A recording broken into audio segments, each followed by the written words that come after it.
make your luck. You got to make your luck. And if you make it, if you keep putting forth the maximal effort, that luck's going to come. You're going to make your luck happen.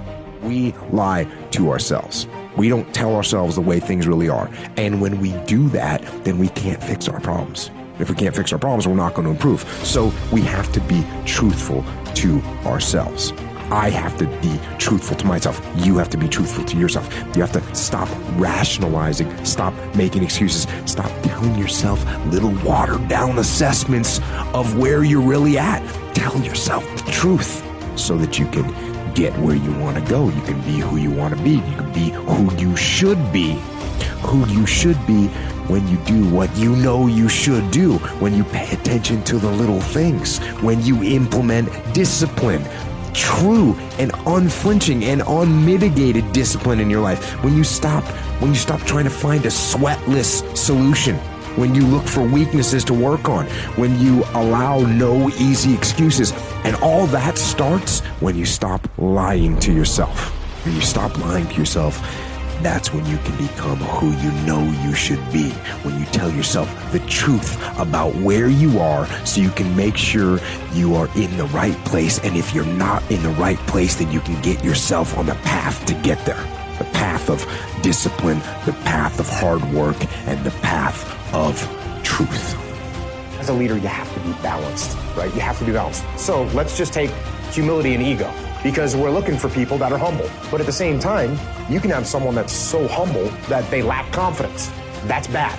On the other side of that spectrum, you can have someone that's so confident that they're overconfident, their ego's big, and they don't listen to anyone else. Where do you want to be? You want to be balanced, somewhere in the middle. I talked about the fact that you need to be articulate as a leader. That's great. Can you be a leader that talks so much that people stop listening to you?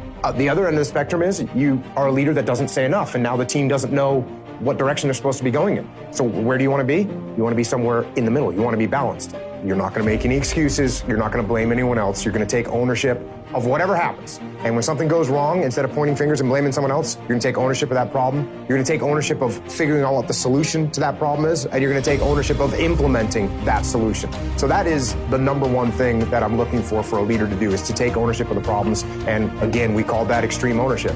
Those days when I'm tired or worn out or just basically sick of the grind, what do I do on those days? I go anyways. I get it done, even if I'm just going through the motions. I go through the motions. I don't really want to work out. I work out. I really don't want to hammer on a project. I hammer on the project. Don't really want to get up and get out of bed.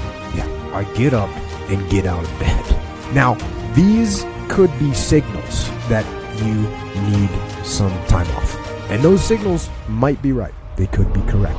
But don't take today off. Not today. Wait until tomorrow. Don't give it.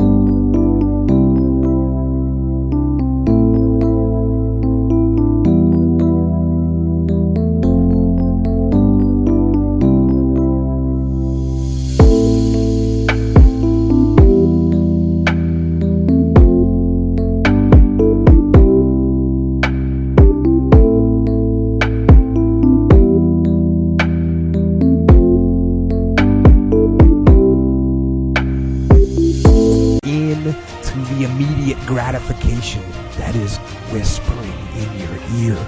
Shut that down. Do not listen to that little voice. Instead, go through the motions. Lift the weights. Sprint the hill. Work on the project. Get out of bed. As an overall rule, I do not like procrastination. You need to get things done. But if you are going to rest, that is one thing that you should procrastinate on. That's the one thing I want you to put off until tomorrow.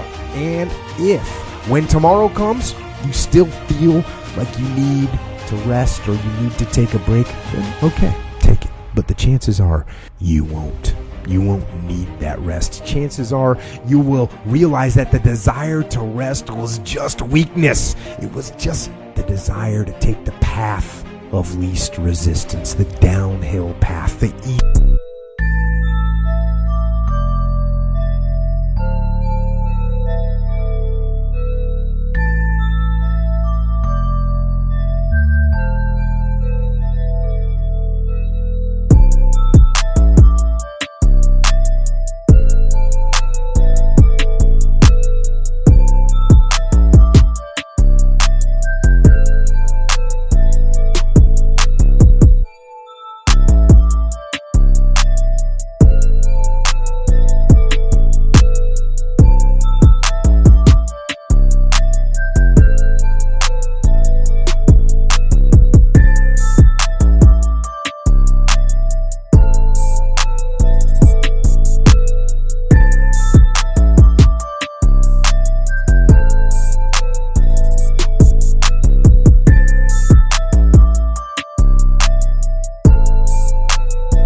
And by simply going through the motions, you overcame that path.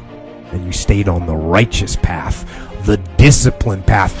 You stayed on the war path, which is right where you know that you belong.